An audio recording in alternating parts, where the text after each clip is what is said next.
Kumusta? Naalala niyo pa po ba ako? Ako po si Ma'am Safina Arenas ng Safina TV. Last year po, nawala po yung YouTube channel natin ng Safina TV dahil po, hindi ko nga rin po maintindihan, pero nag-email po sa akin si YouTube na may nag-claim daw po ng harmful sa mga videos ko. Kaya, nalungkot po kasi hindi ko po alam saan po naging harmful or kung saan po ako nagkaroon ng strike. Pero, kinailangan ko rin pong magpahinga last year para po matapos ko po ang aking thesis at last year nga rin po ay nakagraduate na ako ng master's degree in Filipino.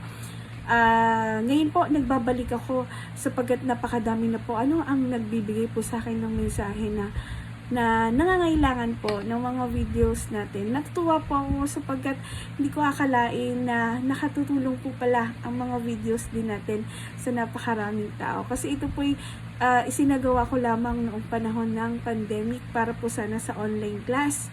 At hindi lang po pala sa klase ko ito nakatulong. At umabot din po sa iba't ibang lugar. Kaya po, sana sa mga nag-subscribe po sa akin sa unang YouTube natin, sa unang YouTube channel natin, ay samahan niyo po kami muli ngayon sa Safina TV version 2.0.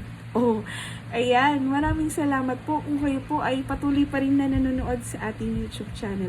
Ang susunod ko pong video ay ang pagtalakay na natin sa isa sa pinaka-watch videos ng Safina TV, ang Aligorya ng Lingid. Narito na po.